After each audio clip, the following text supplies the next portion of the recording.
They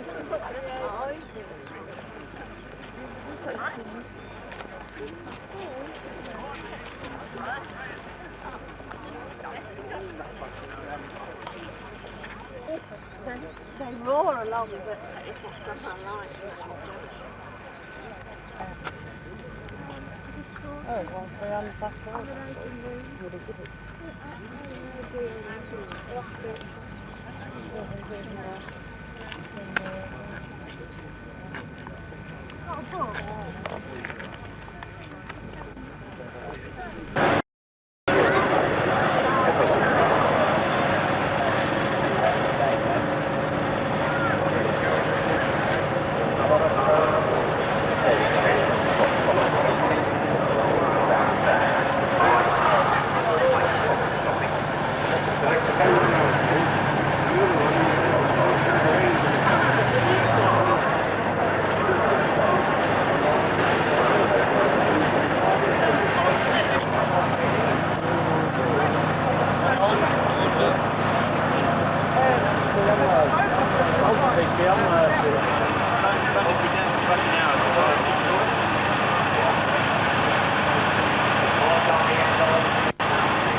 Then there's a portable colour television.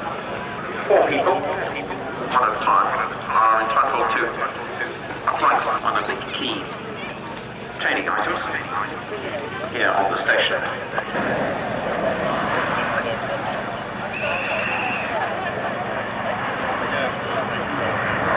For the British Theatre later, that just coming here in my name, please, to all flying display crews, that briefing is at 10:30 in the Pattern Servicing School building. Flying display briefing at 10:30.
I said, man, fluid don't run out. It's good, this, isn't it, man?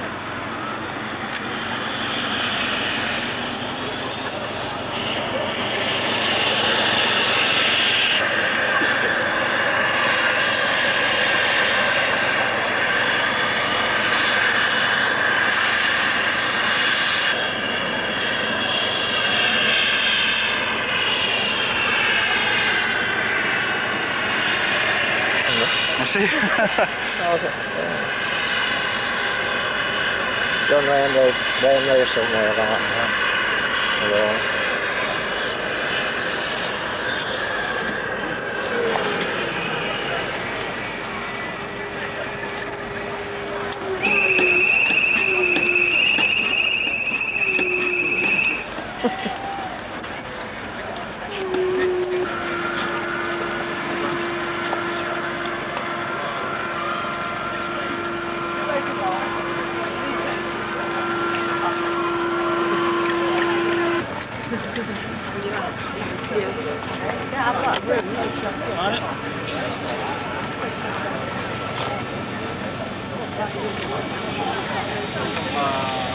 Arizona States.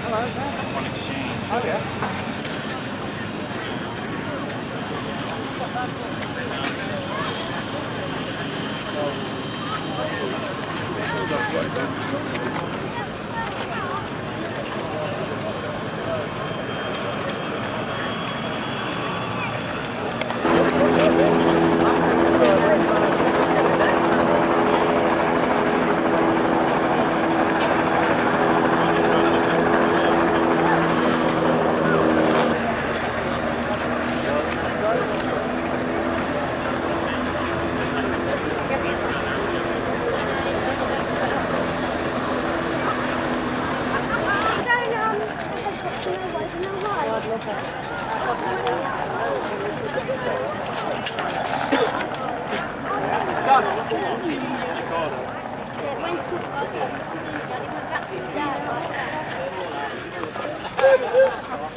That's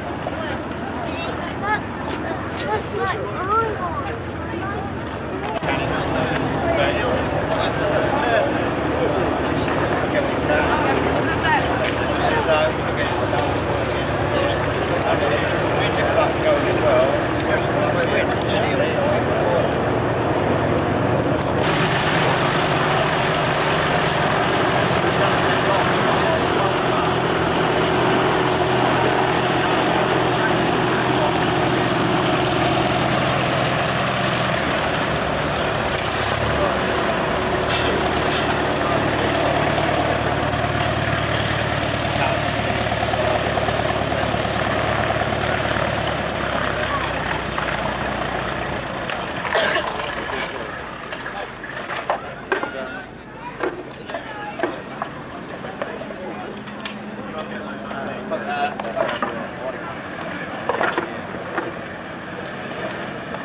It's actually Adrian's 5th year with the team. Previously he flew on his first tour, finished up as a synchro leader. Adrian's also flown the Hawk, 2 of the 3 new pilots for 1992. Red 2 on Adrian's immediate right is Flight Lieutenant Rob Last. Rob previously flew the Jaguar, number 54 and 41 Squadron at RAF Coningsby. He was also involved in the deployment of the Jaguar in the Gulf War.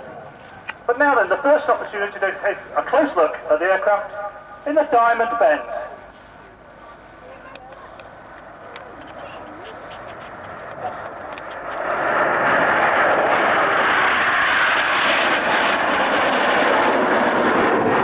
To Adrian's immediate left is Flight Lieutenant Barry Cross.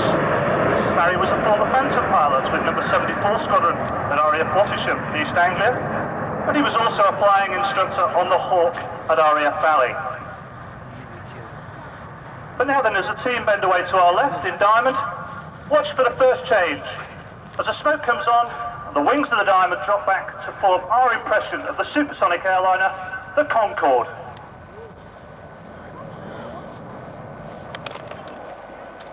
Now the team have flown Concorde for many years, but for the first time in 1992, we're actually going to perform a role in this formation.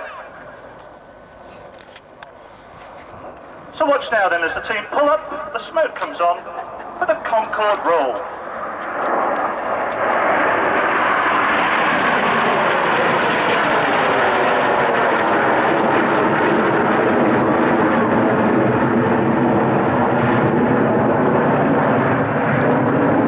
Two pilots during that Concorde roll on the outside of the formation are Red 4 and 5. Red 4 is on the right, and that's Squad Leader Gordon Howes. He previously flew the Phantom, this time with number 56 Vulcan. It's appropriate, as I say, for 1992, that this new formation of ours will signify what is probably going to be the very final year of the Vulcan's performances as a flying display aircraft. But now then, for a close look at that formation, the Vulcan Loop.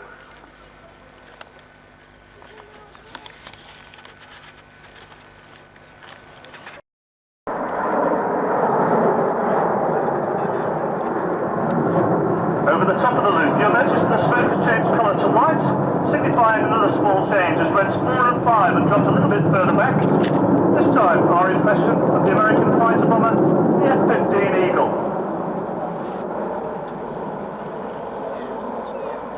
And a close look at the Eagle in the Eagle Bend.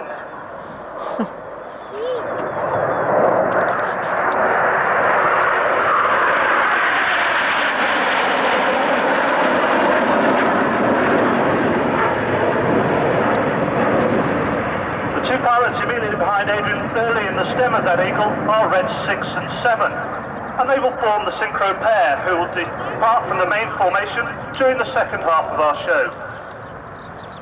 Immediately behind Adrian is Red 6, that's with number 11 Squadron at RAF Binbrook, and also flying at sea is Tango.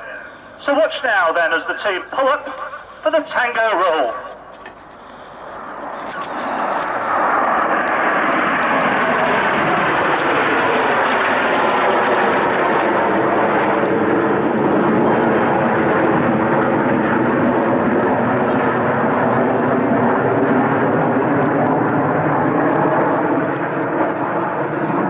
In the middle of the stem of the Tango is Red 7, that's Flight Lieutenant Simon Mead, a former Harrier pilot.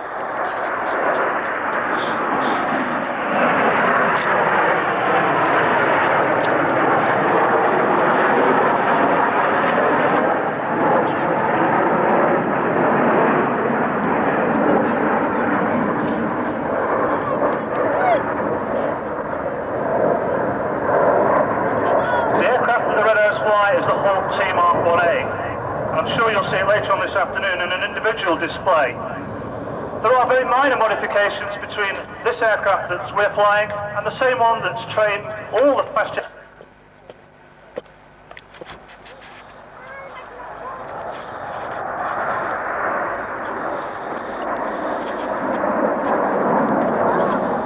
In the background you'll notice the synchro pair now trailing red, and especially for the ladies, a nice big heart in the sky. The main section have now changed into Big 7, and as they form the cascade coming towards us, it's the big arrow through the middle of the heart.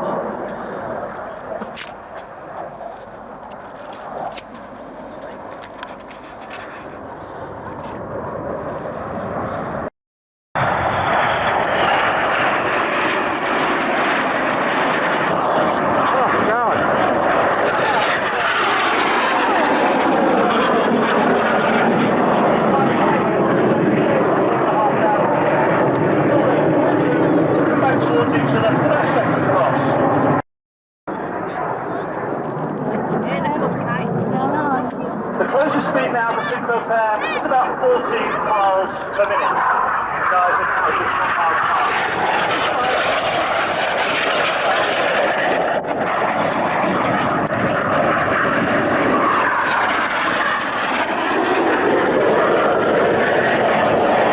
A more vertical shape for the slow pass.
this time as Adrian rolls under.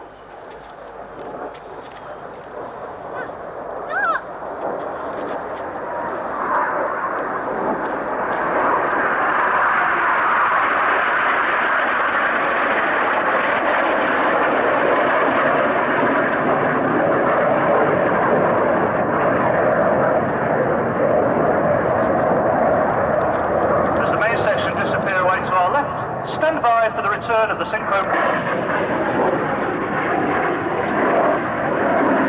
Once again in line astern then for the loop, pulling about 5 to 5.5 G.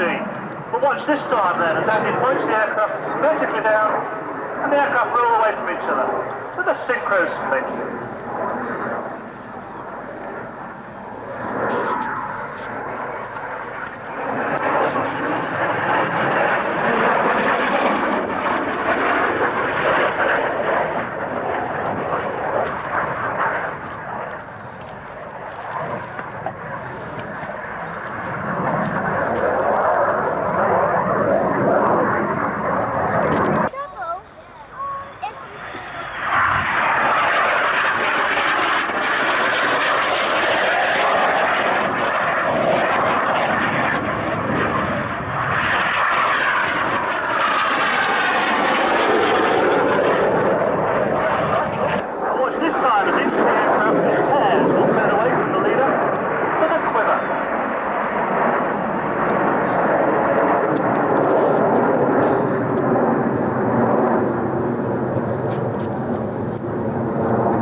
This time, watch for the aircraft control.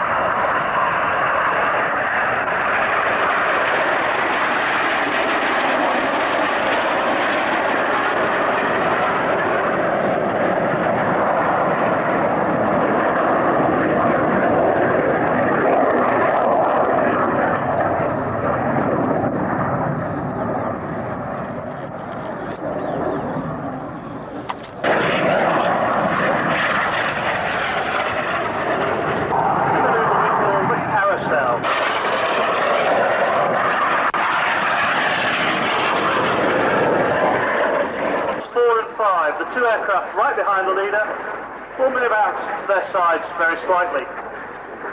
It's a new shape that we call Vixen. A naval bomber. Stand by as the smoke comes on blue and red for the Vixen break.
those aircraft to clear the runway. For indeed proceeding with it.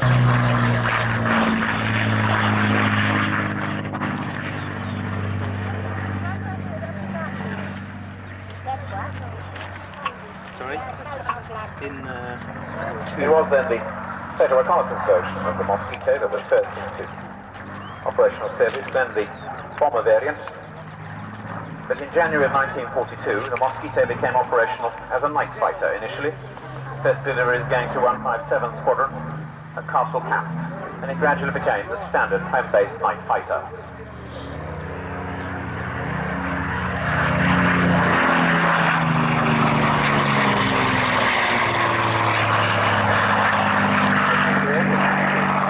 Role, Mosquito was then to be responsible for bringing down 600 enemy aircraft and destroying 600 flying bombs, the latter in the space of just 60 nights. Then one of the home-based squadrons, 23, now of course the Tornado S3 unit, moved to the Mediterranean in December of 1942 to begin night intruder operations flying from Malta. And in the first 3 months of 43, shot down some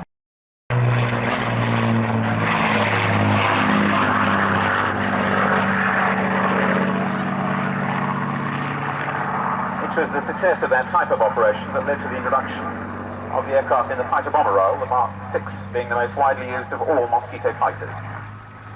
The first of them carried two 250-pound bombs in the bomb bay with two more beneath the wings. In fact, later aircraft substituted 500-pounders. All this in addition to the normal fighter armament of four 20mm Hispano cannon and four .303-inch machine guns, all mounted in the nose. First of these went into service in May of 1943.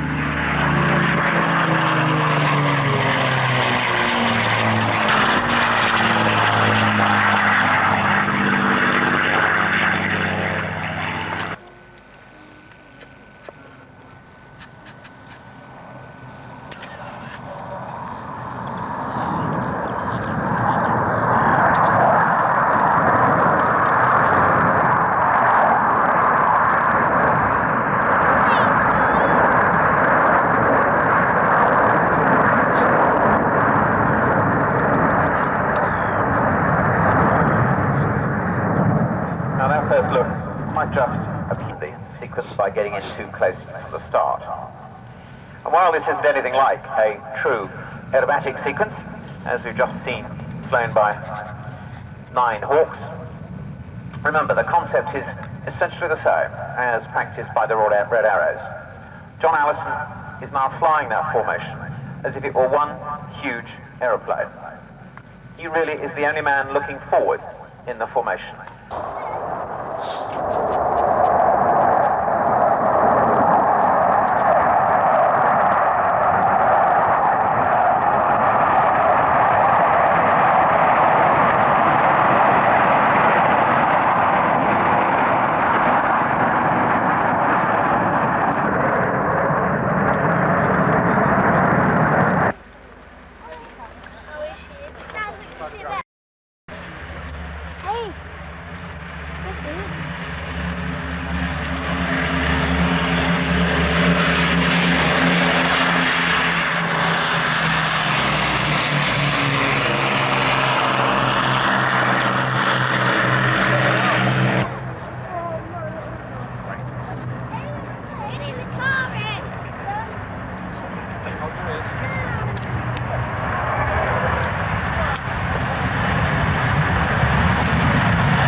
Made up elsewhere, Station Commander.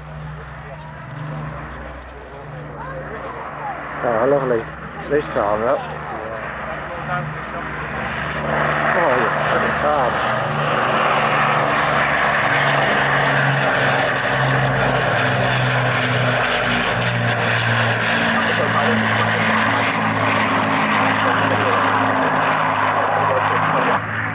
Instructor at the Air Engineering School at RAF Coningsby.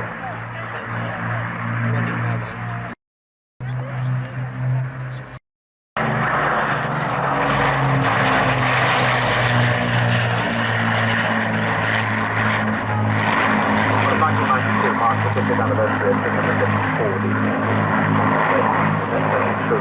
of the Lancaster. While the first deliveries were to 44 Squadron, the former Hampden unit, in September of 1941. The first operational sortie came in March of 1942. The task was mine dropping in the Heligoland Bight. Later that month, the first of those many came following the first of the Lancaster's many spectacular raids. This in April of 1942, when 12 aircraft from 44 and 97 squadrons made unescorted a low-level daylight attack on the MAN diesel factory of Augsburg that otherwise produced U-boat engines.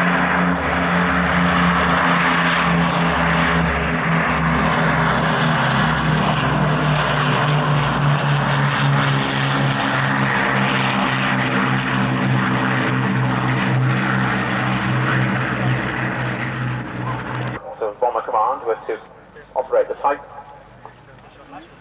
and from that beginning in 1942 until VE Day, Lancasters were responsible for delivering 2/3 of the tonnage of bombs dropped against Germany by the Royal Air Force. It meant flying, for example, some 156,000 sorties. And within just a few days of that memorial to Bomber Harris, 7 days,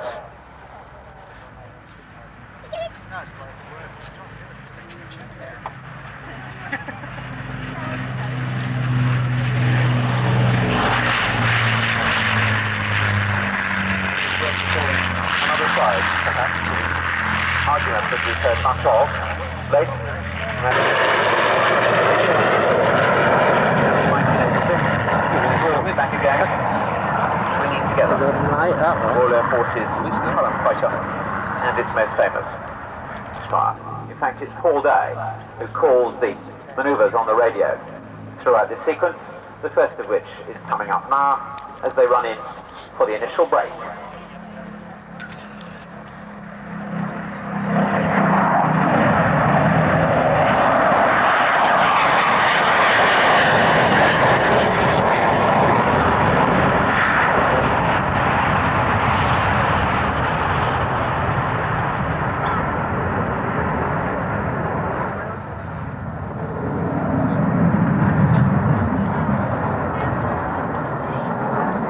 Now the PR-19 is certainly the fastest.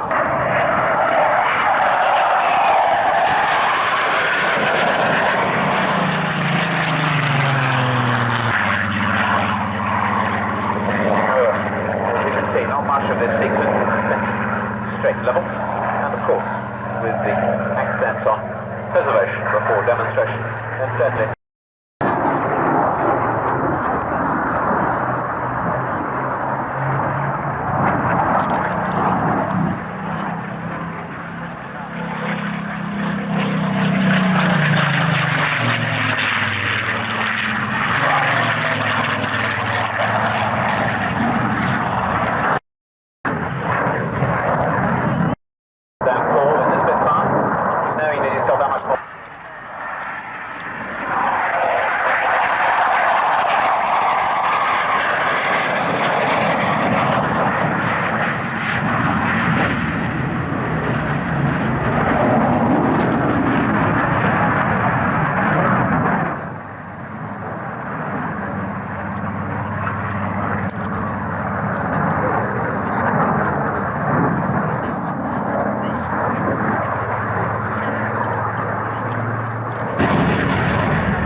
very flying kite, isn't it? Aerodynamic braking being demonstrated. May have high technique, exactly this one of which we shall see much during the afternoon, but must be said that tornadoes aren't often seen demonstrating it, along with introducing variable geometry to the RAF for the first time.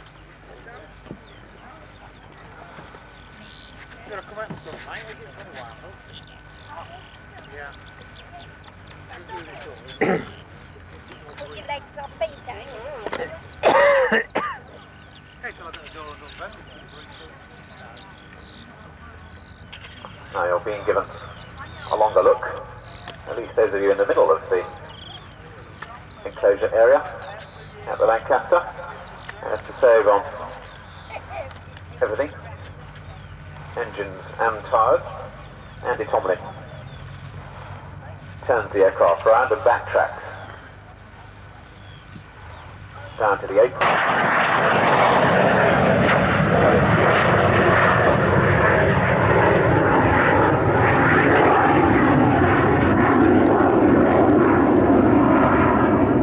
Just a hint of the aircraft's performance in a short takeoff, getting airborne at just 45 knots. The aircraft is using not just wing lift, but also partial jet lift too, because that of course is so much the secret of the aircraft. It's Rolls-Royce Texas 105.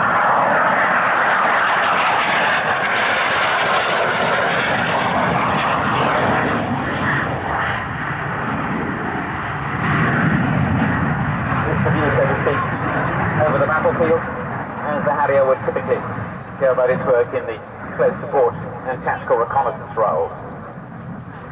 In the GR5, the basic newest variant in RAF service, Harrier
Again, another aircraft, I think, that's going to backtrack. You'll notice the increased number of... Sergeant Rex Pritchard. All other members are now trailing orange as they line up on Flight Sergeant Pritchard for the display. The trackers, who are free spiral stack. This manoeuvre, along with the full spiral stack, is famous worldwide. The team has displayed in such locations as Australia, the Far and Middle East, Europe, Africa, and even the United States.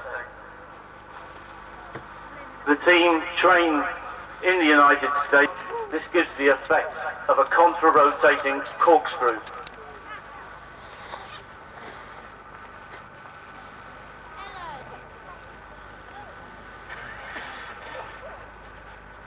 The DZ party in front of you, who've set up a display this afternoon, are Flight Lieutenant Steve Darling, Sergeant Mike Webster, and Corporal Phil Collins.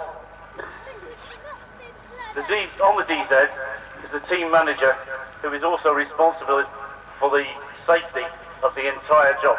There you go, ladies and gentlemen. Team coach is now deployed, the RAF ensign. They should at this stage be around 1,000 feet. It's the team coach's job at this stage to keep his eye on the crosses on the drop zone so that he can safely guide the team onto the drop zone. Each member will now be concentrating on his own landing. Odd numbers go to the red cross and evens onto the green to give a safe separation. As they come into land now then, ladies and gentlemen, flight...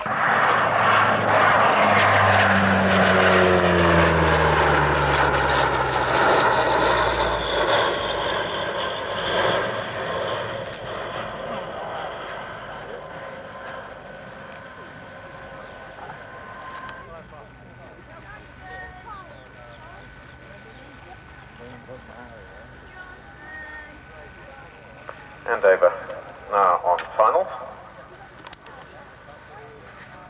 An aircraft that originally was used by the RAF as a tactical transport, indeed it's the scrapped up tail of this particular machine. Into service in July of 1966, in fact. 31 of them first being delivered. Typically an aircraft that could carry, say, 44 troops or 30 paratroops, or in the medical row, 18 stretchers, 5 seated casualties or 3 orderlies, or indeed some 14,000 pounds of freight. The defence cuts of 1975 led to the Andover's withdrawal in that role. Some of the aircraft going to 32 Squadron and RAF Norfolk for communications duties, a smaller number 115 for the associated calibration task. Here we've got covered by the sea. Thus the maritime role of the Royal Air Force is important too, and in that context, so too is the Nimrod.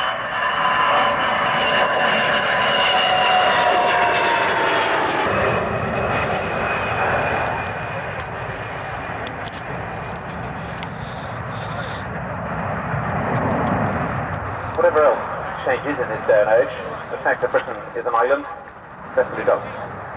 There is some 3,010 miles of coastline to defend. Again, perhaps overlooked in this air age is the fact that 94% by weight of Britain's trade still goes by sea.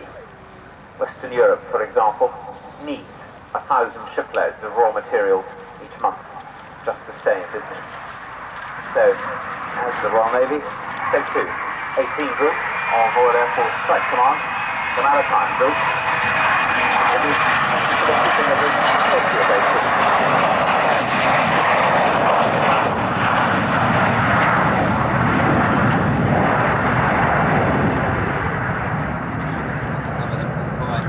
On that first part, it is described as the largest single bomb bay in the world on any aircraft, in a machine that serves in the maritime reconnaissance and anti-submarine role.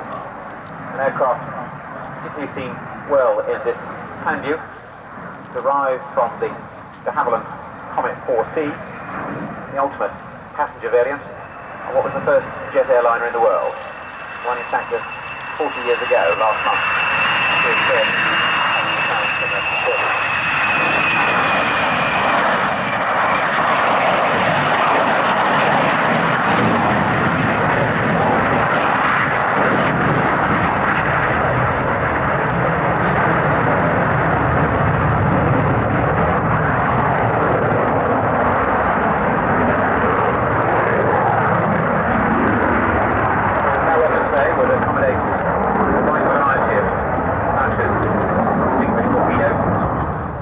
Charges, mines, indeed, as seen during the Falklands campaign, 1,000-pound bombs too, with the aircraft carrying their pair with 4 Sidewinder 39L air-to-air missiles for self-defense, or beneath the wings, the Harpoon anti-shipping missile.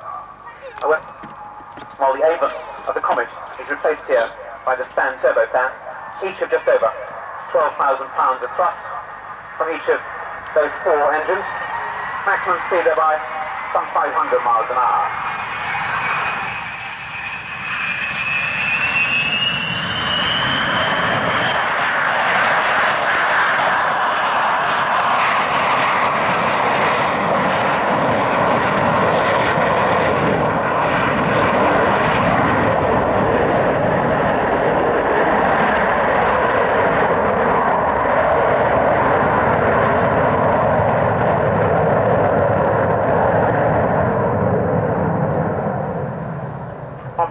Extend the aircraft's endurance still further. Aiding that still more is the in-flight refueling probe. Something of a commonplace, but indeed this aircraft is safe down to the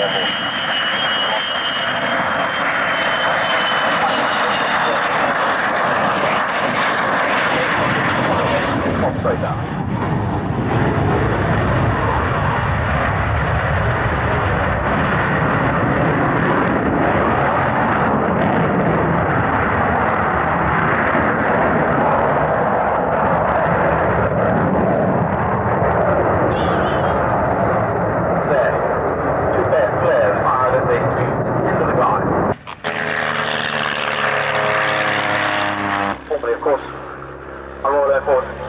Display pilot, as you'll recall from a Coningsby event and many more a couple of years ago. A contrasting duo, because while we see 2 aerobatic aircraft here, as Storm demonstrates the slick performance of the Storm on their downward 45, aircraft is too very different. Storm is designed with the war. Belgium.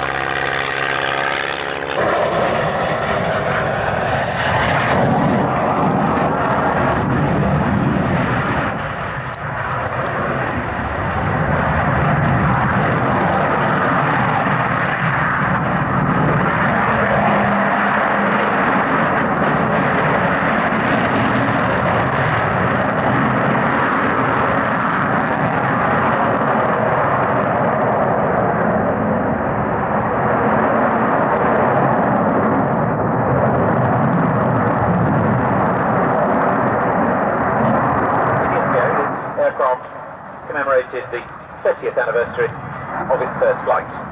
10 years ago, it was finally to be withdrawn from the Royal Air Force.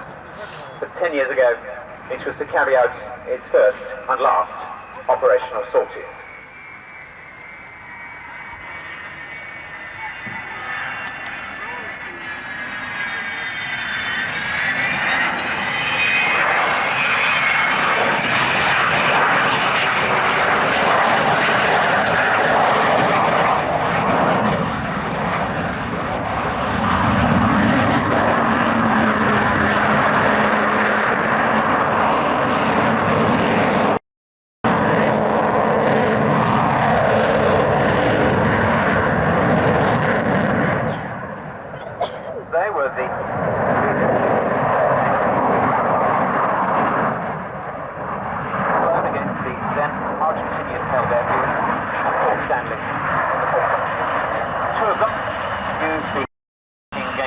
radar defense.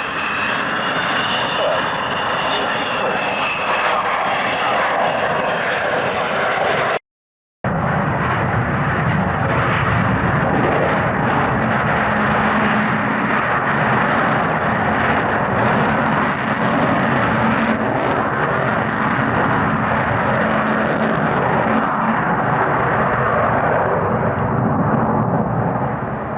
flying from Ascension Island using Victors for air-to-air interlink. Those sorties encompass some 8,000 miles. Yeah.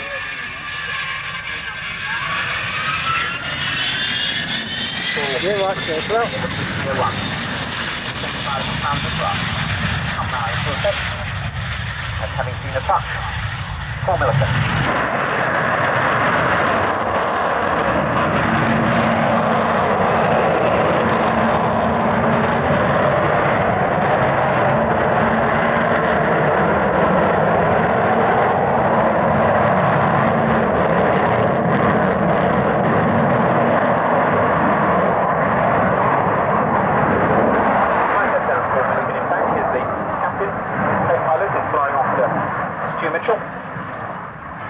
The three in the back, the navigator, strongly to Ken Denman, the air electronics officer, and Flight Lieutenant Al Flagg, the navigator. Two facing forward therefore, the pilot, having got the seat in the black, taking off without ejection seat, driving full through the car.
We shall be facing a season without this popular aircraft.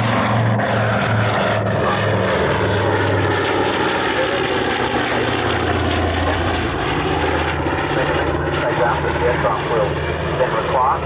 The next one that will only keep it flying for another 5 or 6 years. And of course in this day and age of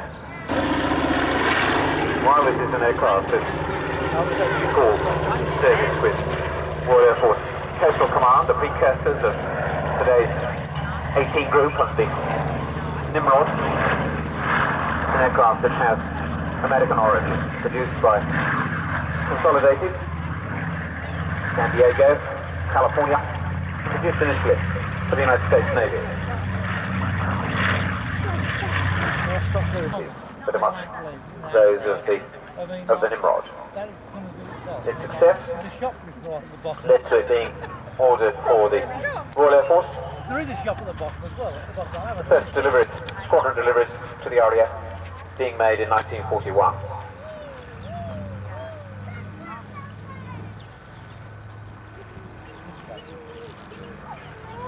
Where? They're just coming here, look. I know. It's gone blue. Hey. That is. What? They're just coming. Head on, the high aspect ratio wing will shape itself.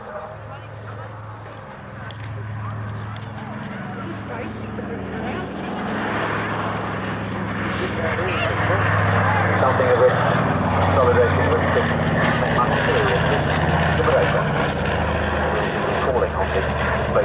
country over the next week, giving the Catalina a range of around 4. While beneath those wings, long road of up to 2 miles per hour.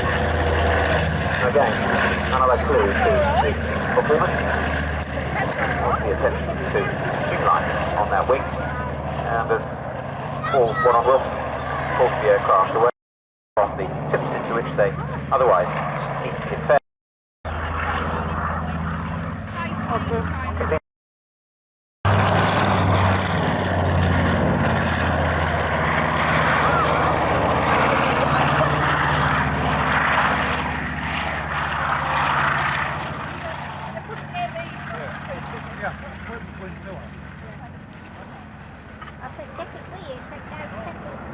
Paul Warren Wilson, it must be said, is otherwise Harrier Punch.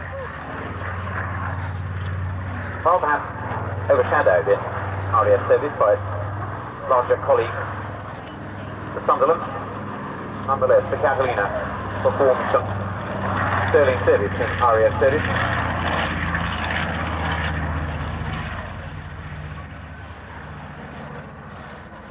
An example of which is the fact that 2 Catalina pilots were to be awarded Victoria Crosses for their parts in separate attacks on submarines.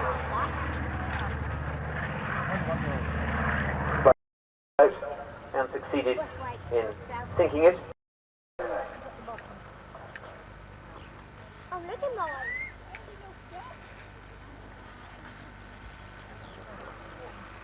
He flew then from Sullen Bow, and indeed the 196th and final U-boat to be sunk by RAF Coastal Command went to another Catalina, again from 210 Squadron, on the 7th of May, 1945.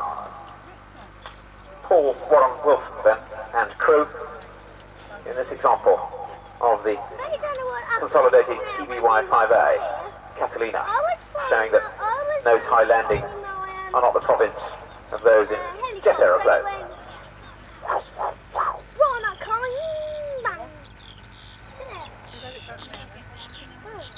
And I think Paul's going to do.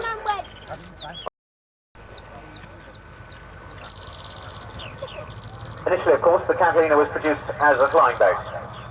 Yeah, it goes without saying.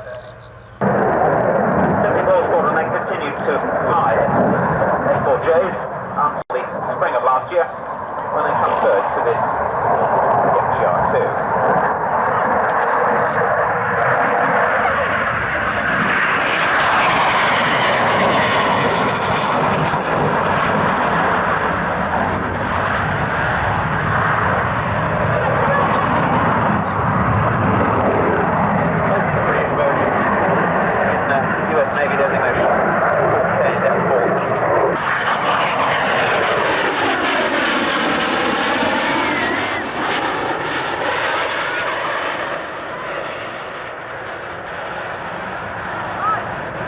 All this, however, against the background of an aircraft which was initially produced for the United States Navy.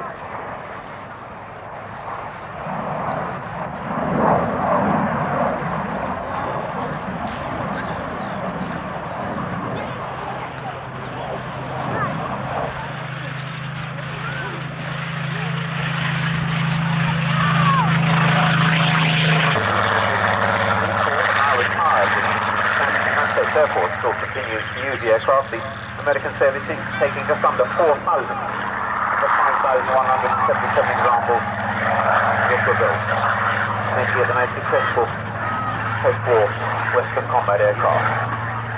However, those of a different era now, as first Spitfire, then Lancaster get airborne.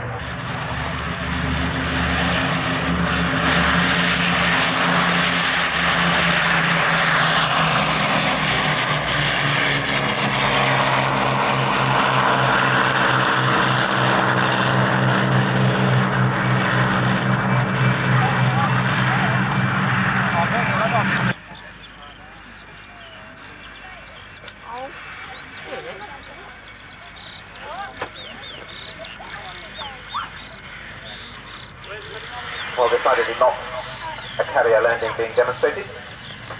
Rolling out with a braking parachute, but you'll notice a very substantial arrestor hook that is a feature of the Phantom. down too. That of course used aboard carriers to engage the arrestoirs and bring them to the proverbial short halt. En route for Boston down.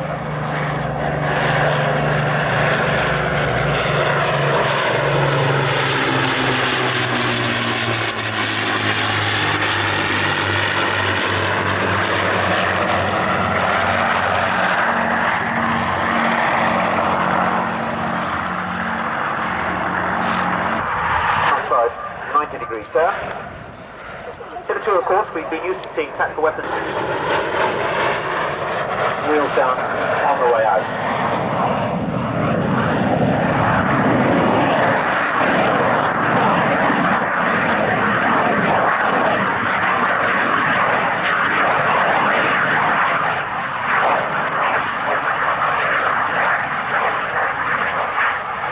And wheels still down.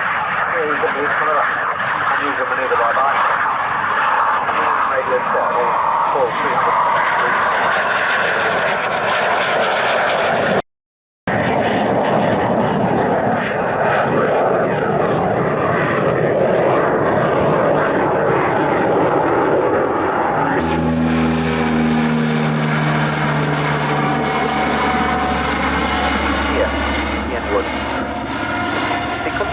By landing in British Aerospace Hawk T1A in the colours of 63. The message comes to me from the front. The programme, this is a difficult thing to say, has now been reduced in price to £1. What can this mean? You now come and seek to besiege me and ask for your £1.50.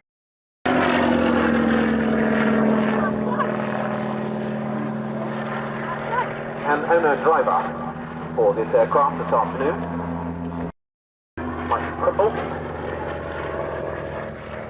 ex-Hercules instructor, now instructing in fact on the BAE 125 with 32 Squadron at RAF Norfolk.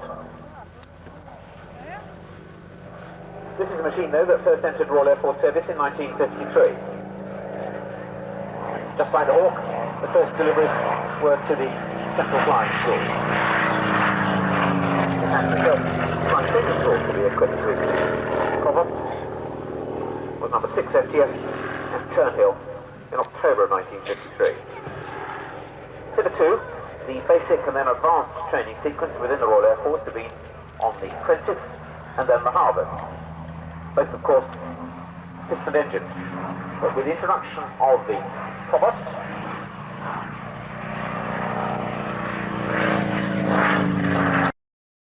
controlling on ab initio from the start.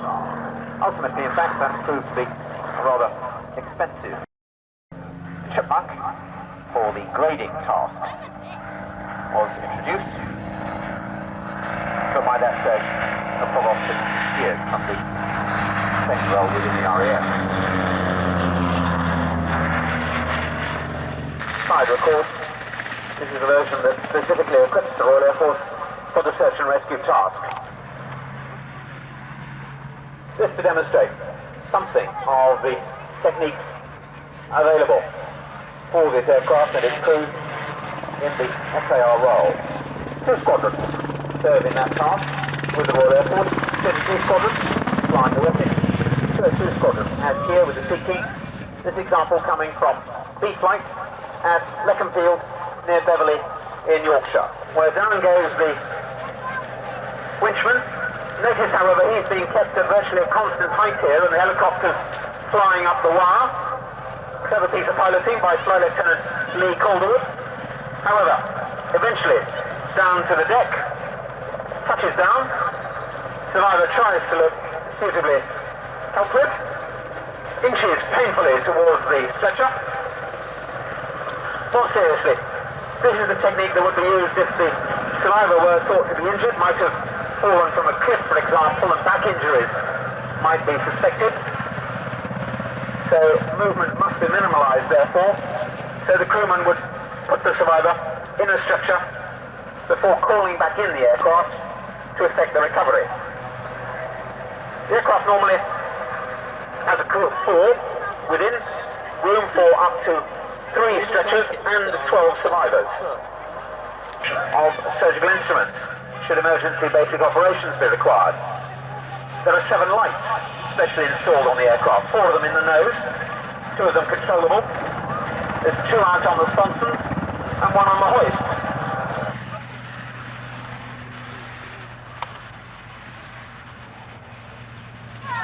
The aircraft's equipped with radar, unlike the Wessex. You can see it in that hump behind the road ahead to show night and fog obstruction.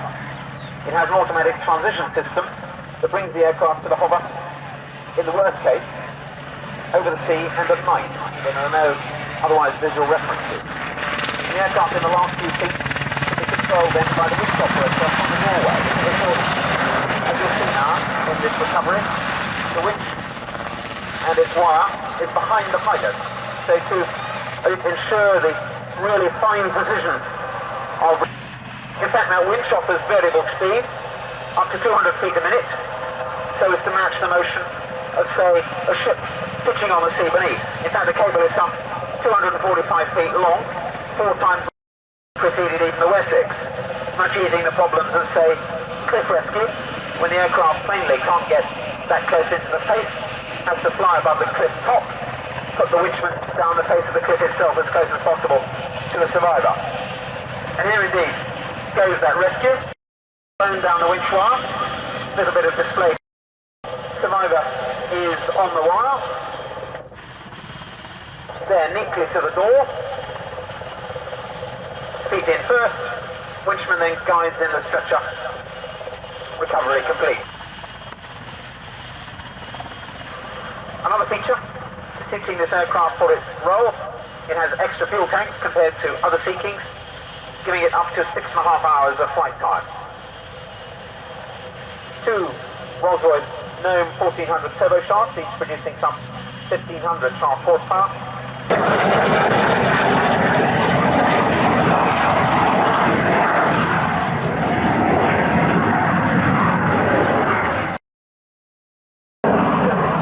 One group of RAF Strike Command on now with the white of GR1 and the restructuring of RAF to around 1,000 feet. It's just above the supersonic, Mach 1.1. Contrast the low speed end of the envelope, nose high, down to around 110, 120 knots. And remember, this is a pre-fly-by-wire generation aircraft.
Export success,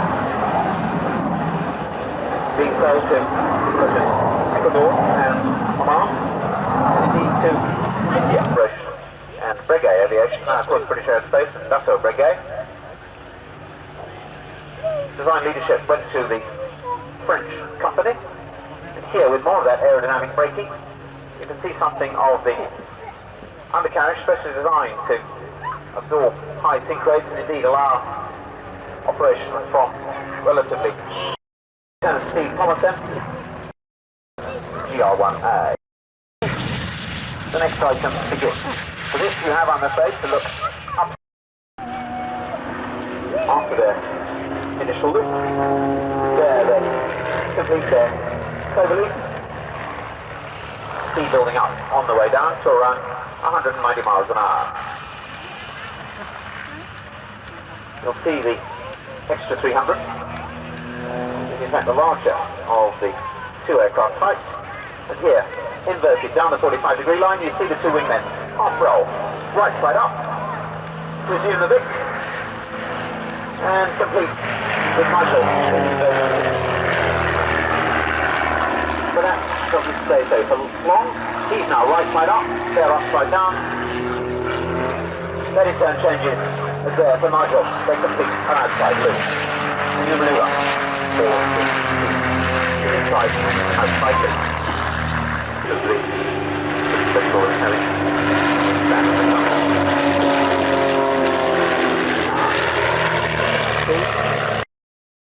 four, all three together, a barrel roll.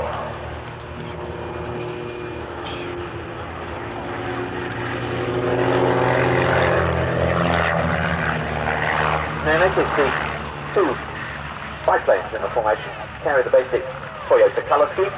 Nigel's aircraft, a different one. Black, white and gold, as distinct from the red and white of these two wingbacks. Once again, let's look at Steve Johnson and Lee Hardfoot. Along, notice our lead. Turn. And now Matthew. Two aircraft. Pull up. Pull there. Consecutive loops. And there, the first of the synchronized stall turns. Quarter railing on the way down, set those up once more, keep opposite. Now, Nigel rejoins, watch the cross, and pulling up through the middle, Nigel lands on the edge, speed drops away. Right as wrong side up. As you can well see Nigel demonstrating with this constant moving. Watch this cork roll. Tail sliding, but the cork of the engine rolling the aircraft around its vertical axis. There achieving something like 3 fuselage lengths as he falls back out of the smoke. One of the most eerie manoeuvres. Back down through your own smoke and rolling as you go. And there it is in the horizontal plane, but not, as you might imagine, for long. Climbing 45, one roll, and then up to the vertical, rolling again, checking, see the underside, the contrasting colour schemes, as he stops the climb, sets above the 45-degree line, just he won't stay upright for long, there's a flick, and 2, and 3.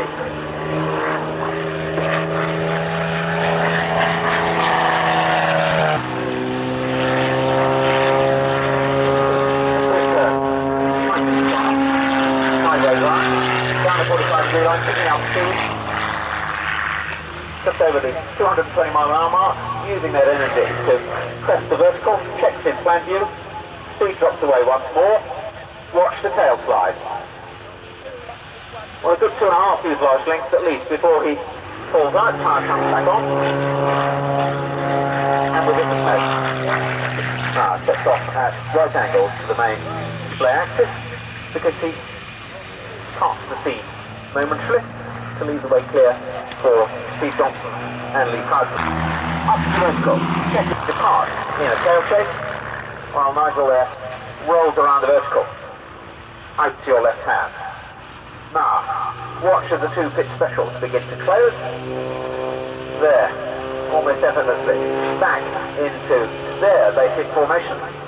This time, the line abreast, but not for long, they go to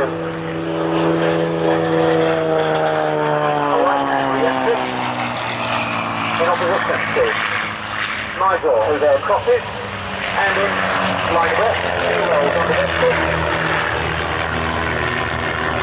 And watch it. Using it out of the cross, synchronized stall turn from these two. Watch the closing on the loop. Using the extra power of the extra 300, there in turn to resume as a 3-ship, but this time with Nigel in the slot. see. The S2A variant, in fact, the two-seat version of the Pit Special, but here flown with the front cockpit paired over. Smoke on for all three. In the slot, watch the mirror. Steve Johnson rolls inverted. As he does so, Nigel Lamb barrel rolls around the formation. They call it the Toyota Chisel.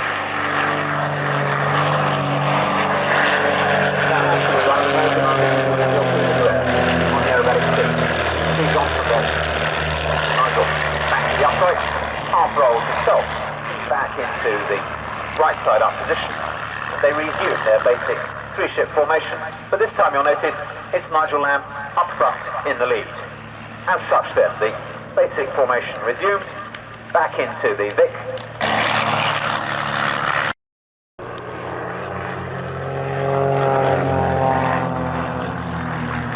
That puts them then on the so-called B-axis at right angles to the main display line. We see them initially then in plan form as Nigel Lamb leads them up to the vertical again. However, not for long. Inverted. Holding it. Watch as they come now for the final human break.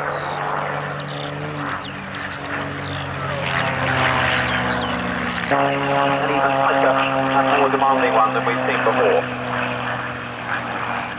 To complete, however, a close look at each of the aircraft pilots concerned. Certainly will be a straightforward look, however.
the latest of Grumman's designs in service with the United States Navy.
Aircraft that can trace its origins back to the middle of 1938 when the US Navy ordered a prototype twin-engine fighter from the company. By the middle of 41, production orders could be placed. The aim was to operate the aircraft of the then forthcoming new class of aircraft carriers, the 45,000-ton midways.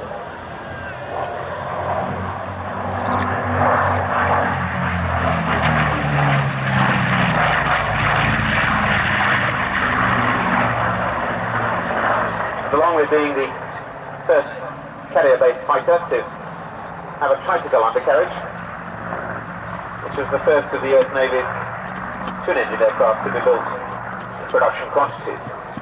Although one says fighter, you sang...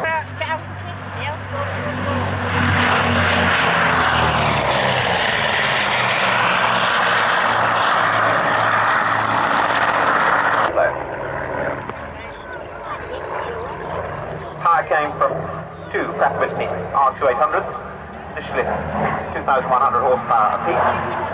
The aircraft is prototype form.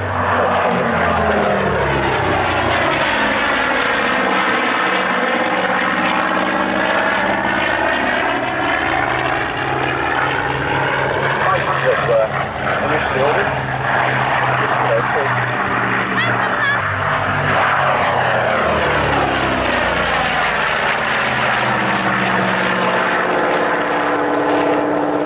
The time of moving it's a free, essentially a single seater again, but with more powerful R2800 engine.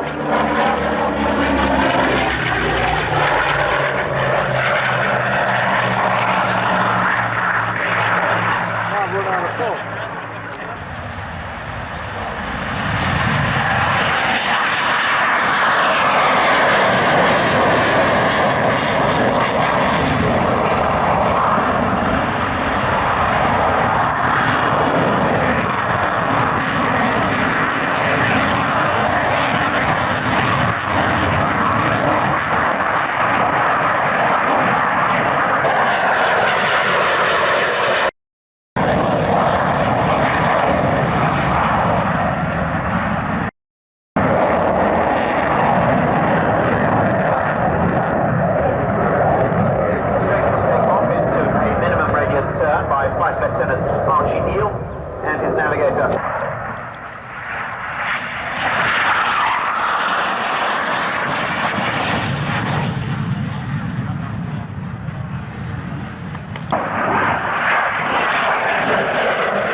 Indeed, the engines are a product of the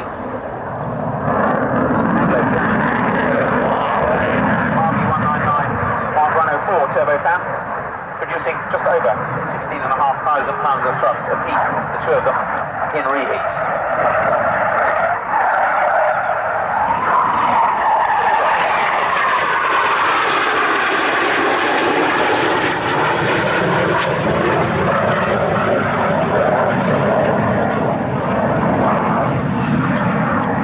What I was saying about the Jaguar earlier, that's a manoeuvre that is more difficult because of the fly-by-wire system in the Tornado. The computer ordinarily preventing the application of rudder. However, variable geometry of course seems to endow the aircraft with a high performance in the fully swept configuration, and Archie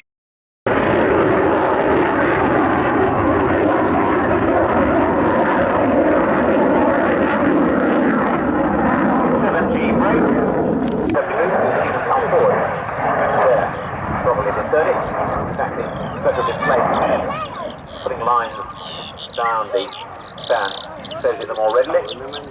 Coming to over trim of 25 Squadron. No, there goes thrust reversal. Putting too long on the runway. Right to the next point on the program.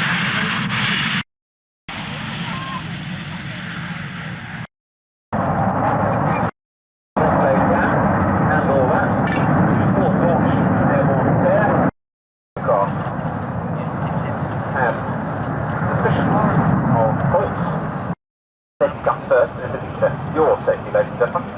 So there you see changes made to accommodate. So you've got 3 different formations intact. The Vic of 5, box 4.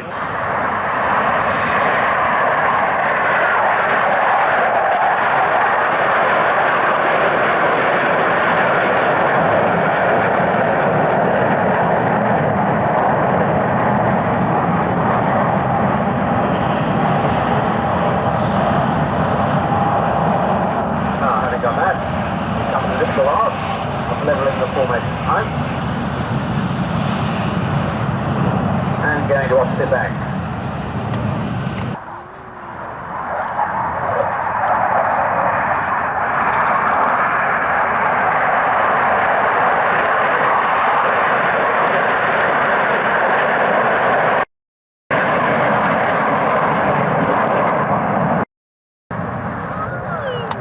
It's going to get a lot noisier yet.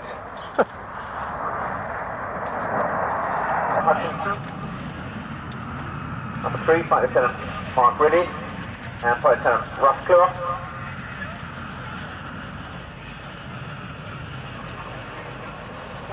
Last of my name is Dick Hammond.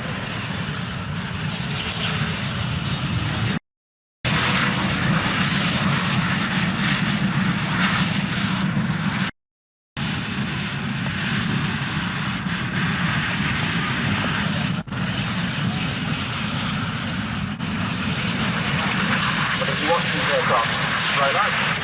Look through for grid formation. That's from 2980 route. In the top, blue formation, 29 Squadron, forming Julian Simpson, and the box 29, a navigator, Wing Commander Roy Potter.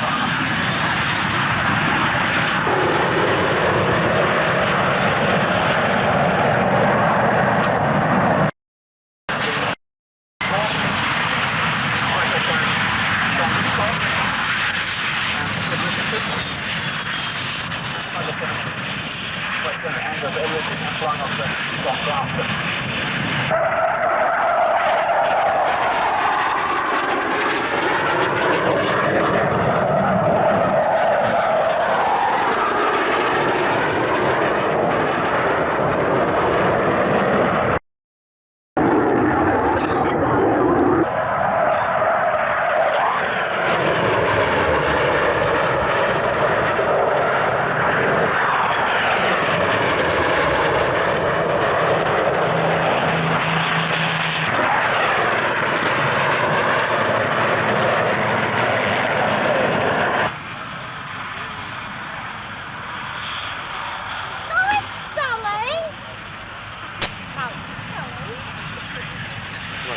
Tornadoes coming in, guys.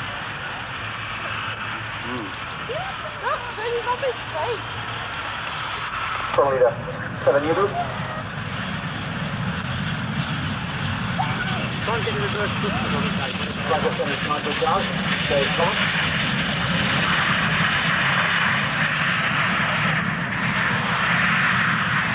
Flag up to the left below.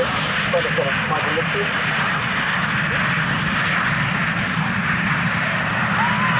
Well demonstrating the reverse thrust ability. Last one is making the point that indeed we are through.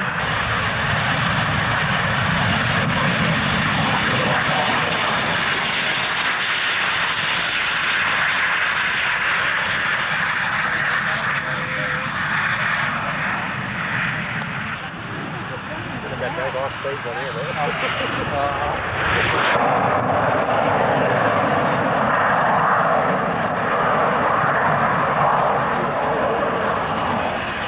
Now I think we can immediately discern the withdrawal system showing that has to be pressed on this. Let's finally finish on a note of contrast. The note changing from RB199 Tornado and the current RAF fighter aircraft to the most famous, the Rolls-Royce Merlin and the Rolls-Royce Griffin. Two examples from the Vickers.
So I'll go back to him there. Oh, okay. But not this down side here. This side, okay? I'll have to do batteries. Right gone now, that's it, yeah.